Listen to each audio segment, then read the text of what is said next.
You walk through the hall of mirrors expecting glory, expecting the glitter of chandeliers and the hush of reverence, but instead you're hit with something else, something sour, dense and wet, a stench that clings to your throat and rides your breath. Perfume can't cover it. Incense only makes it worse. It smells like spoiled meat left in summer heat, like a wound that has stopped healing. The courtiers pretend not to notice. They bow with powdered wigs and silken smiles, eyes fixed on the golden throne ahead. But they know, everyone knows, because the rot is not in the walls, it's in the king. Louis XIV, the radiant Sun King, the god in brocade, is dying, slowly, publicly, painfully. His body is devouring itself from the inside out, and yet the rituals continue. The trumpets still sound at dawn, the pages still shout, "The king is coming!" Before we go further into this tale of divine delusion and bodily ruin, if you enjoy exploring the hidden truths of history, the ones buried beneath gold leaf and silence, please consider hitting that like button and subscribing, and let me know in the comments where you're watching from. It's fascinating that centuries later we're still gathering, across countries, across time, to witness these forgotten stories together. The story you're about to enter is not entirely true, but it's not entirely false either. Louis was 76 years old, ancient by 1715 standards, and still clinging to his myth. His legs had gone black, his gums bled, his teeth rattled in his skull, but his pride stood tall. He appeared at court every morning in red-heeled shoes dripping with lace, a mask of rouge concealing the ash of his skin. His doctors whispered behind curtains, passing each other notes instead of speaking aloud. The king must not know. The king cannot smell himself. But of course he could. Behind closed doors, his screams cracked the plaster. His bed linens, stained with pus and yellow liquid, had to be changed 4 times a day.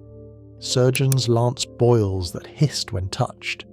His left leg, gangrenous and oozing, had begun to eat itself alive, but no one dared to suggest amputation. Not yet. Not unless he gave permission. Not unless the court astrologer approved. In public, Louis remained Apollo, the divine sun. In private, he was a man rotting alive, too sacred to die and too diseased to live. No one fled the room. That would suggest insult. To turn your nose away was to risk exile. Instead, the nobles held perfumed handkerchiefs just below their nostrils and smiled through the sickness.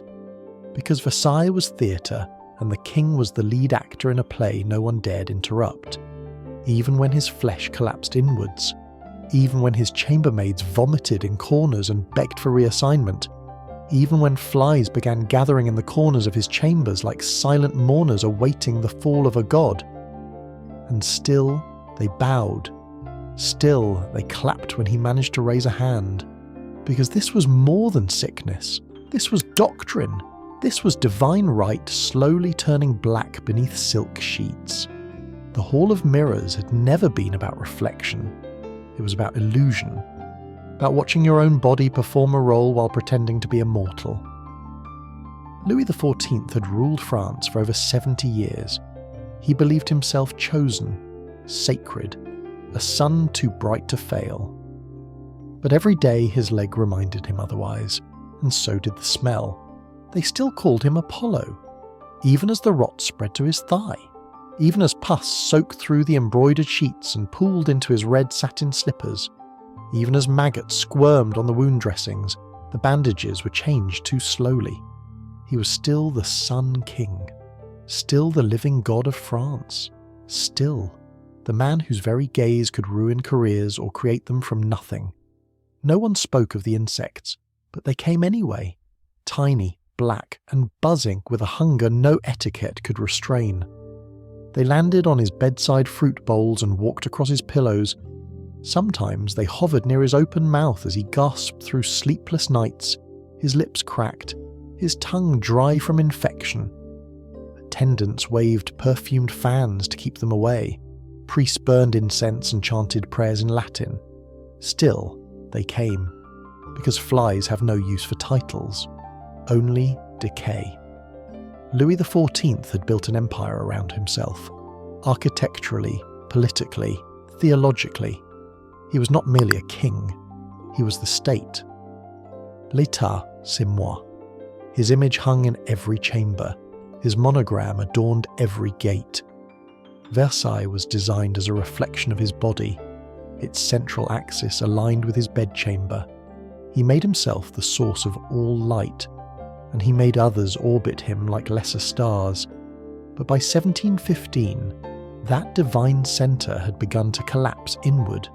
The courtiers still bowed, the musicians still played. But the court had started to shift away, not visibly, not boldly, but subtly. Conversations ended more quickly when the king entered the room. Ministers kept handkerchiefs tucked discreetly under their wigs. Some of them even began visiting the chapel more often than usual, not to pray for his healing, but to begin preparing for his death. And yet Louis endured, day after day, week after week. He summoned ambassadors while his breath reeked of rot. He met generals while his leg drained black liquid beneath the throne. He delivered decrees with a trembling jaw, forcing out syllables through swollen gums. They said he was strong. They said he was immortal. But strength is not the same as godhood, and what they really worshipped was the performance, the illusion of control in a body that had none. His doctors, members of the most elite medical faculty in Europe, had no real power. They argued in whispers over humours and bile. They applied crushed pearls to his gums. They prescribed enemas and leeches, then changed their minds the next morning. One suggested drilling a hole in the leg to let out the rot. Another proposed heating the entire bedchamber to sweat out the gangrene. None of it worked, but none of them dared say so, because medicine in Versailles was less about healing than obedience. To speak the truth, to say the king was dying, was to commit a form of treason. Instead, they wrote beautiful reports in calligraphy, full of cautious optimism and elegant Latin phrases. The truth roamed the halls in silence, buzzing softly. It sat on the king's silk robes, it crawled on the dinner plates, it landed on the perfumed wigs of his daughters, it danced above his open wound as he lay in the bed that had once symbolised eternal monarchy. Louis had once ordered his court to worship him like a sunrise. Every morning a ceremonial lever welcomed the king from sleep. Nobles competed for the honour of holding his robes or presenting his stockings. It was sacred, structured, untouchable. But now, when he woke, the ritual began with screams. When he rose, if he rose, attendants had to lift him by the arms, careful not to tear the tissue at his joints. The flies came then too. Drawn by the sweat, the blood, the sugar water, his lips could no longer swallow. Still, he wore the crown. Still, he gave orders. Still, France watched him and whispered, not about his flesh, but about what would come next. A new king, a power shift, a court without a son. But for now, the god remained on his throne, surrounded by gold, haunted by insects, and slowly consumed by a body that no longer obeyed the myth. The curtains were always drawn before the king stood, not to block the sun, but to shield the smell.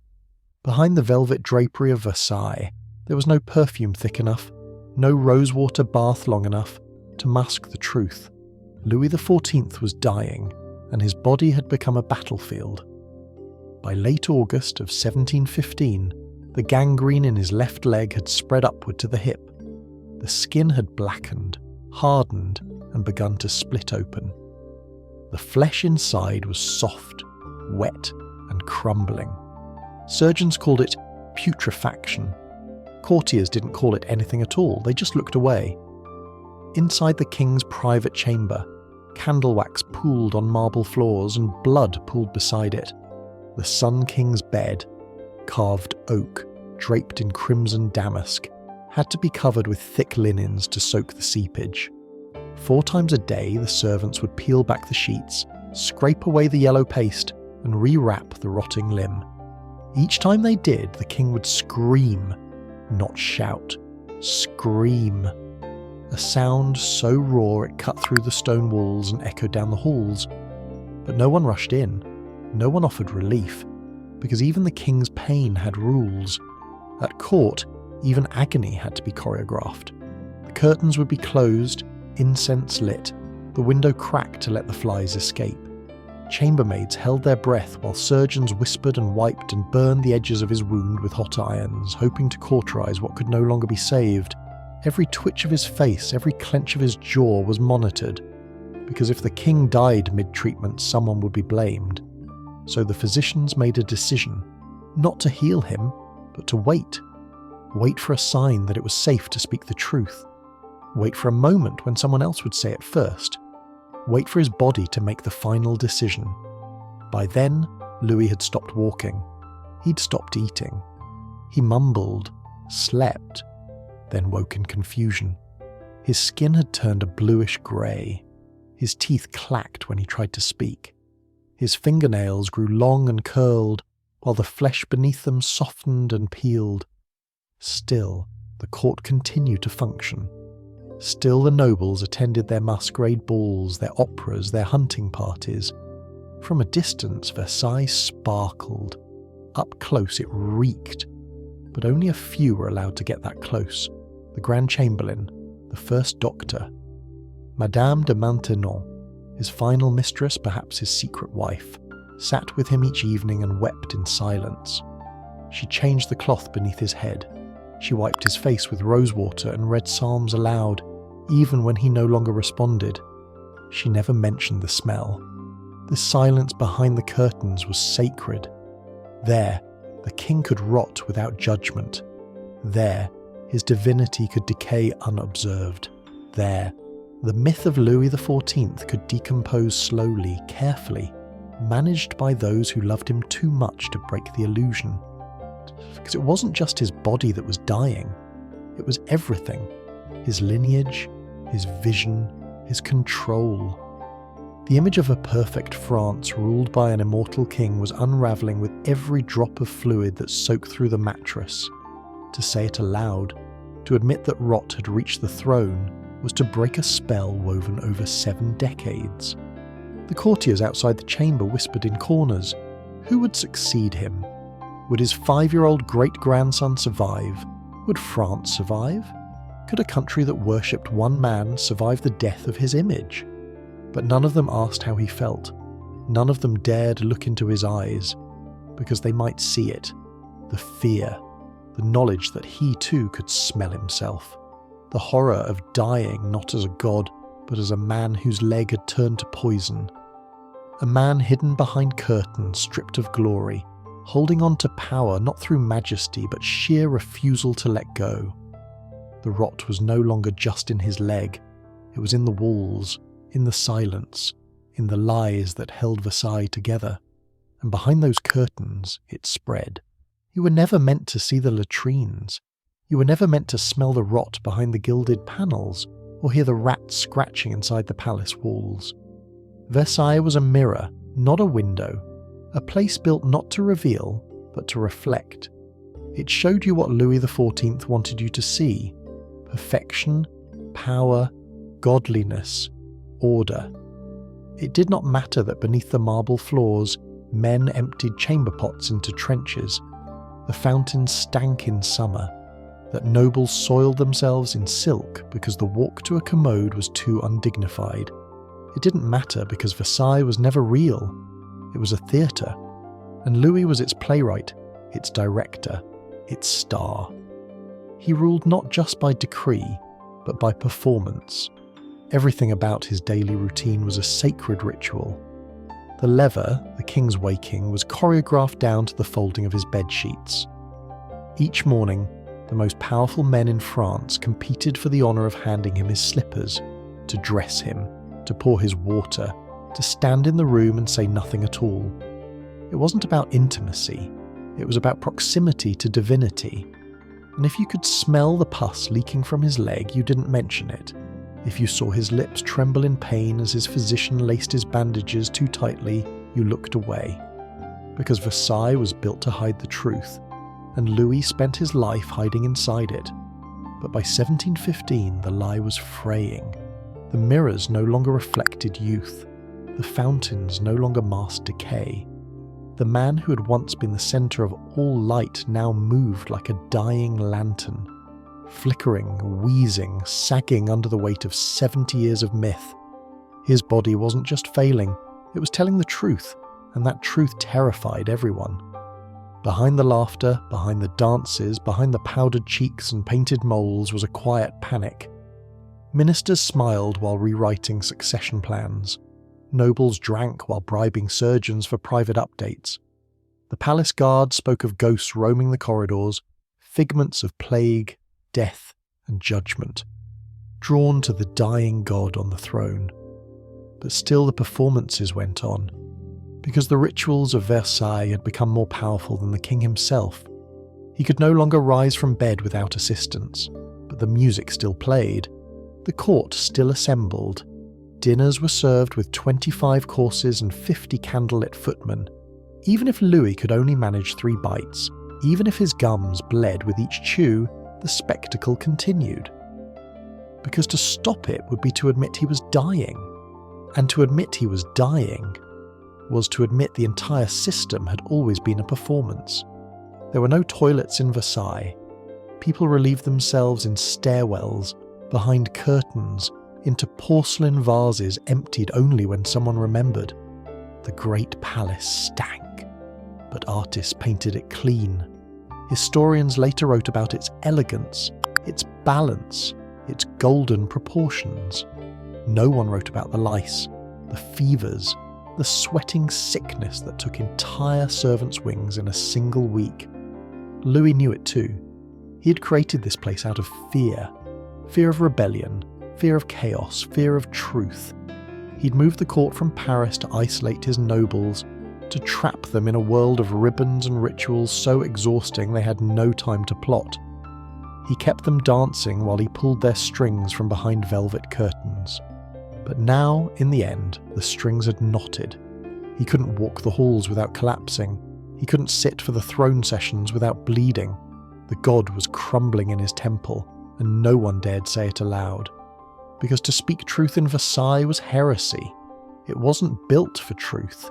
It was built for obedience, and the rot that now oozed through Louis's linens had always been there, hidden behind perfumes and mirrors and silk. Versailles was never a palace. It was a costume, and now it no longer fits. There comes a point where death is expected, even welcomed. But for Louis XIV that moment passed, and still he lingered. His body had begun to shut down. His appetite vanished. The pain in his leg was no longer pain. It was something colder, emptier, a dull awareness that part of him was already dead.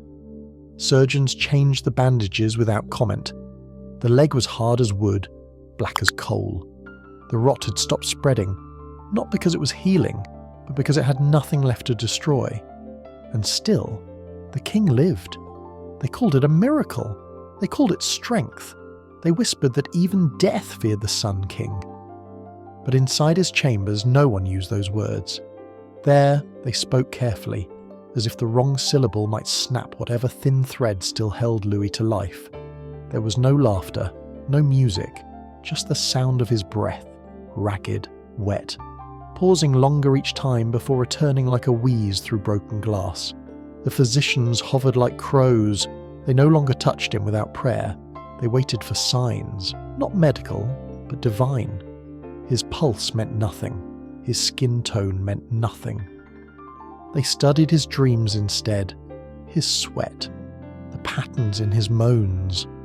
One surgeon claimed the king's pupils no longer dilated. Another said his heart skipped beats for minutes at a time. But no one dared say it. He should be dead already. They began to ask the clergy, was this a punishment? Was it purgatory made flesh? Louis had always feared death, not because he didn't believe in God, but because he believed too much. In private, he confessed to his priests about the wars, the thousands killed in his name, the mistresses he'd loved, the bastard children he'd legitimized then abandoned. He knew the weight of sin. And now, his body was becoming confession. He was rotting piece by piece, as if heaven itself was forcing him to feel every mistake before letting him go. Priests lined the walls, they recited psalms, anointed his skin, whispered forgiveness. But even they looked afraid, because death was close. So close they could smell it, but not close enough to finish the job, so they waited. All of France waited. For days his condition didn't change. He drifted in and out of consciousness. Sometimes he'd open his eyes and call for a minister who had died 5 years before. Sometimes he'd cry out for his mother, then fall silent for hours. One morning, he demanded to see his youngest great-grandson, Louis, the future king, just 5 years old. The boy was brought to the bedside, trembling beneath a velvet cap too large for his head. Louis XIV placed a single hand on the child's shoulder. His fingers trembled, his lips cracked open. "Try to be a good king," he said, "and don't make war lightly." It was the clearest sentence he'd spoken in a week. Then silence again. The next morning he asked for last rites. The room filled with incense. Holy water touched his forehead. Everyone bowed. But he didn't die. The day after, they prepared for burial. Court artists had already begun sketches for the funeral procession. The chapel was scrubbed. Black cloth was hung. The royal tomb, already waiting at Saint-Denis, was dusted and lit with candles. But the king still breathed. One of the chambermaids whispered that he had made a pact with death and changed his mind. Another said the devil himself was keeping him alive, punishing him with each hour of rotting flesh. And still another, an old priest with eyes gone milky, simply muttered, "A god cannot die until his worshippers let him go." But France didn't know how. How do you kill a god you've worshipped since childhood? How do you bury a man whose breath determined your fate? How do you say goodbye to someone who made the sun rise? Louis XIV had once ruled time itself, marking the hours of France with his rituals, bending noble families around his body like planets in orbit. And now even death obeyed him. The king could not die. Not yet.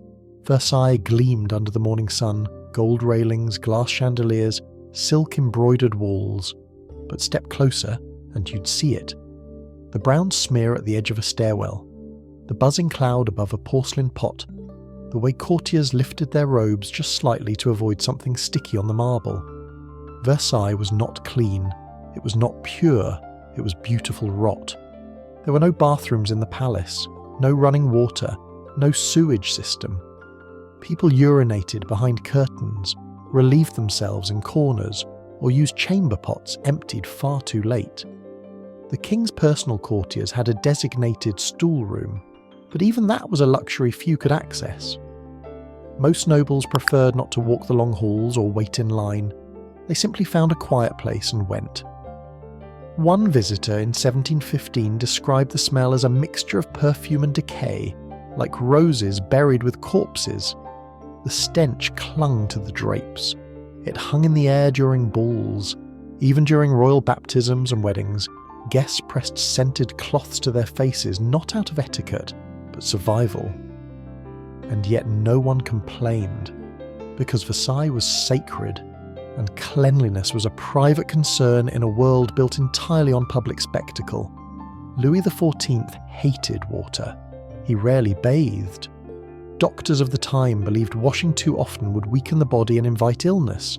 So instead, the king was rubbed with cloth soaked in rosewater and spirits. His skin was powdered thick to cover the boils. His wigs concealed not just baldness, but lice. The more elaborate the wig, the more it itched.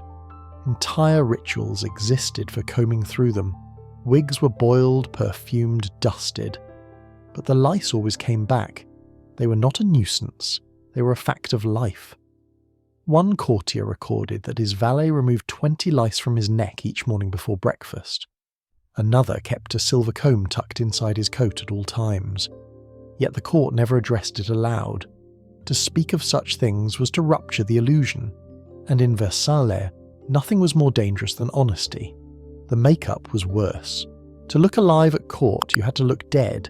White powdered faces, darkened veins painted on cheeks, rouge layered over skin until it cracked. But the powders were made from lead and mercury. They didn't just sit on the skin, they seeped in, slowly poisoning the women and men who wore them. The signs of court fashion were identical to the signs of terminal illness. Sunken eyes, pale lips, trembling hands, but no one noticed. Everyone looked the same, even Louis.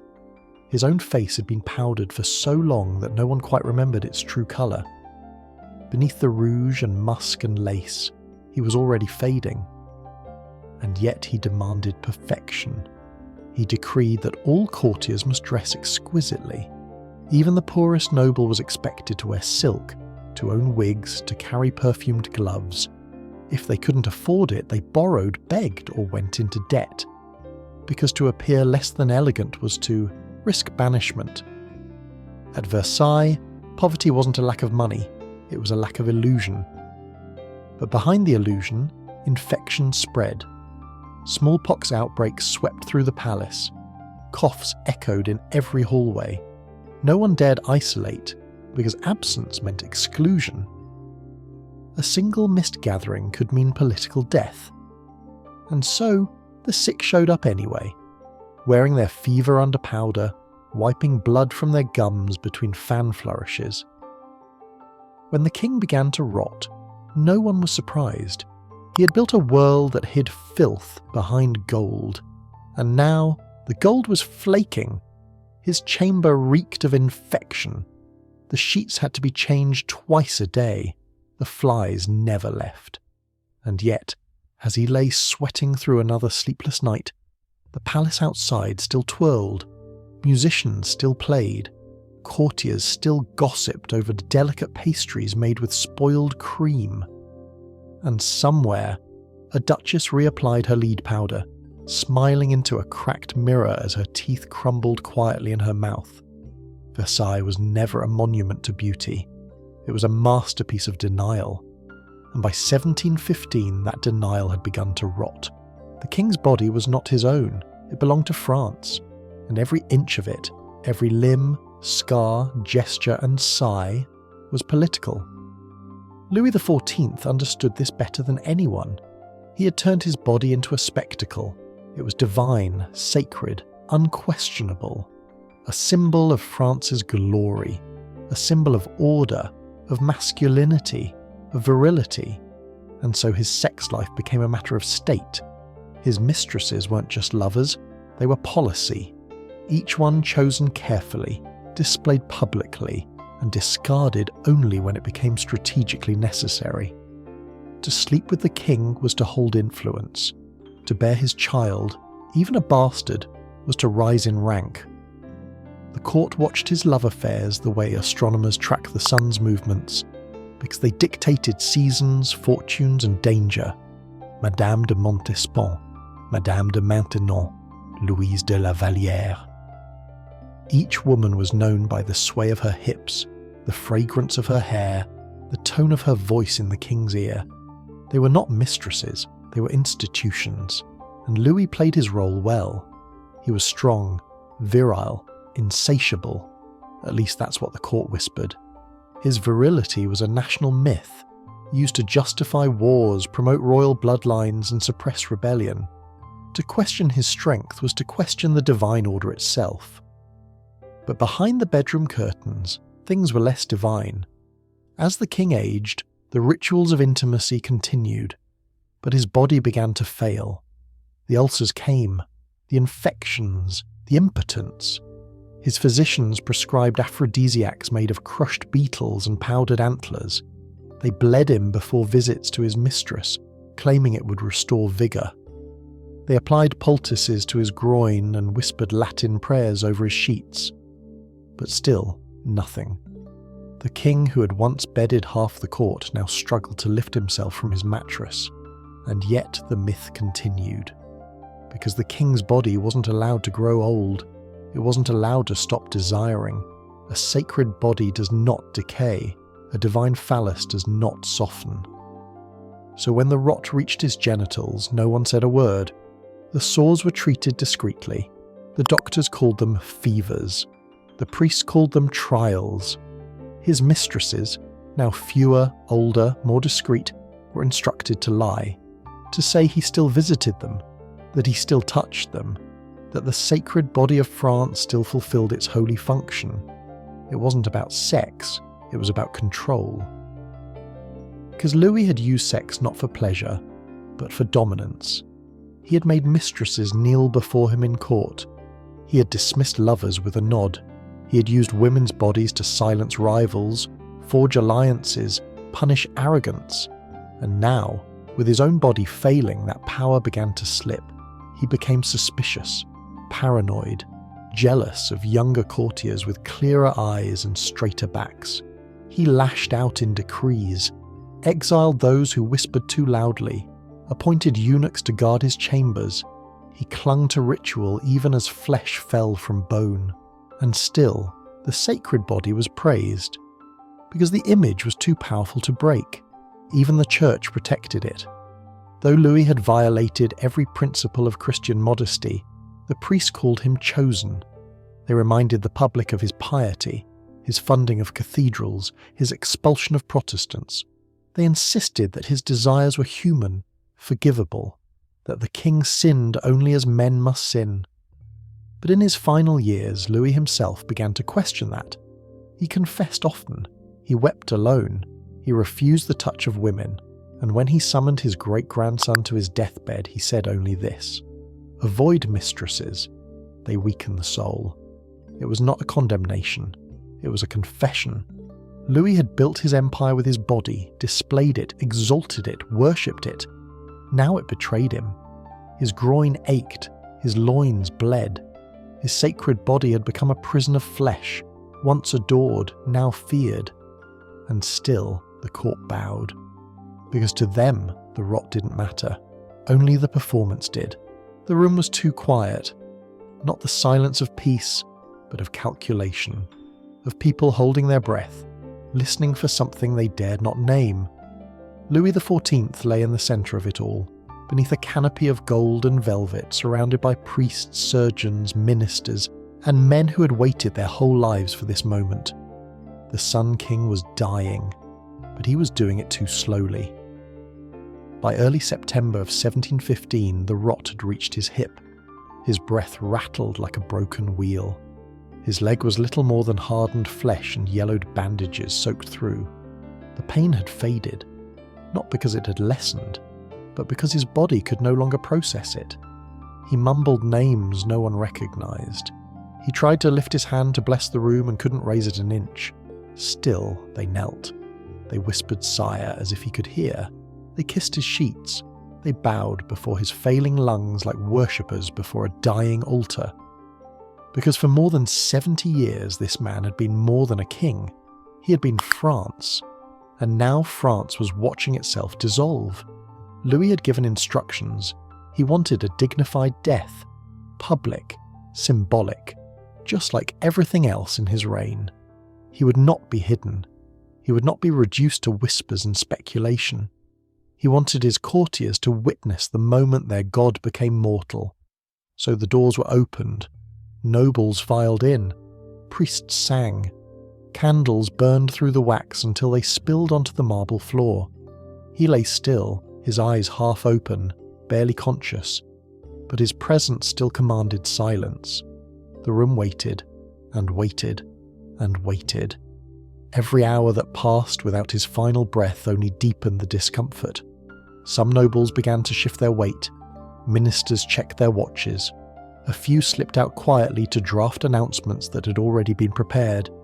Funeral orders, mourning schedules, portraits with black ribbons. The king was dying, but not fast enough. Then, one morning, September 1st, 1715, his chest stopped moving. It took them several seconds to notice. No gasp, no cry, just a pause and stillness. The priest moved first. They pressed fingers to his neck, then his wrist. then his heart. Nothing. A bishop began to weep. The courtiers lowered their heads, and someone in the back, no one quite remembered who, said softly, "Le roi est mort." The king is dead. The moment was heavy, too heavy to hold for long, because as soon as it passed, the ritual resumed. One group began preparing the embalming table, another carried out the official death notice. The royal tailor was summoned to adjust the mourning gowns. The painters rushed in to capture his final likeness before the body changed too much. He had to be remembered with dignity, not decomposition. But it was already too late for that. His corpse began to swell within hours. The smell returned. Thick, sour, impossible to ignore. The surgeons packed the wounds with herbs, but the rot leaked through. His lips turned purple, his eyes sank. The court begged the priest to begin the funeral rites early, before the sacred body decayed beyond recognition. They buried him quickly, too quickly for a king of 72 years. Even in death, his body refused to obey the myth. It bloated, cracked, and collapsed. His intestines leaked during the embalming. The casket was sealed tighter than usual, and when the procession finally reached the royal tomb at Saint-Denis, the air around the coffin was thick enough to make the strongest pallbearers gag. But still, they carried him. Still, they played the trumpets. Still, they dressed the chapel in golden cloth. Because Louis XIV was not allowed to die like a man. He had to die like a god, even if the smell said otherwise. And so they told the story, that he had died peacefully, that his skin had glowed, that his last breath had carried the grace of divine forgiveness. No one mentioned the rot, the leaking bandages, the way the flies refused to leave the altar, because gods don't rot and kings don't decay, unless they do, and all that's left is the story. He was lowered into the crypt of Saint-Denis surrounded by candles and silence. The same basilica that held the bones of kings now took in its most radiant myth. Louis XIV, the Sun King, the man who had ruled longer than most people lived. But this was no divine ascension. This was damage control. The embalming had failed. His body had bloated grotesquely. The skin had turned leathery, purple-black and began to peel in places. The odour was no longer a scent. It was an atmosphere. Courtiers who had once kissed his hand now held handkerchiefs to their faces. Ministers excused themselves. Priests forced smiles and whispered prayers faster than usual. And still they buried him with the rites of a god. A velvet-draped coffin, carried by soldiers who tried not to gag. A Latin mass chanted beneath stained-glass windows. Gold-threaded robes on every bishop. Musicians playing hymns to drown the memory of his screams. Versailles itself had gone quiet that week, not out of grief, but relief. The king was gone. The performance could stop, or so they thought, but the divine corpse wouldn't allow it. A few days after the burial, rumours began to spread. Whispers in the palace halls, in the market squares, in taverns far from the court. That the crypt had begun to smell, that the stone around the tomb sweated in the night, that no matter how tightly the coffin had been sealed, something still seeped out. Some said it was the devil escaping, others said it was justice, the revenge of thousands who had died in his wars, his prisons, his silence. Because for all his glory, Louis XIV had left behind a mountain of blood. His wars had drained the treasury. His policies had exiled 500,000 Protestants. His court had grown fat while peasants starved. The splendour of Versailles had always been paid for in suffering. Now the rot made it visible. The divine corpse would not stay hidden. Not in memory, not in stone. Artists painted him with soft light and peaceful eyes. Writers praised his dignity, his wisdom, his vision. But none of them mentioned how his body swelled so much that it nearly cracked the coffin lid, how his intestines had to be hastily removed and burned, how the royal tomb had to be resealed twice to contain the seepage. None of them admitted that France's god had rotted like any common man. because to do so would break the spell. The monarchy depended on that spell. So did the nobles, the generals, the priests. Louis had built an entire world on the idea that the king was divine, appointed by God, touched by light, untouched by decay. If he could rot, then what did that make the rest of them? So they buried not just the body, but the truth. The tapestries changed, the portraits softened, history was rewritten. The Sun King became a figure of beauty again, his pain smoothed over, his corpse forgotten. But something lingered. Versailles never smelled the same. Some claim the rot had sunk into the walls, that no amount of incense could chase it out. And in the years that followed, the court became uneasy, fragile, unsure of itself. The next king, Louis XV, was a child. He played in the same halls where his great-grandfather had screamed in agony. He sat on the same throne, unaware of how much blood had stained it. And the courtiers bowed. But this time, it felt different. Because once you've seen a god die, you can never believe in the same way again. The divine corpse had done what revolutionaries could not. It had shown the truth, that behind the lace and perfume and ritual was just a man who bled, a man who feared, a man whose body betrayed him like anyone else's. And in his decay, he left behind a warning. No man can live as a god forever, not even the sun.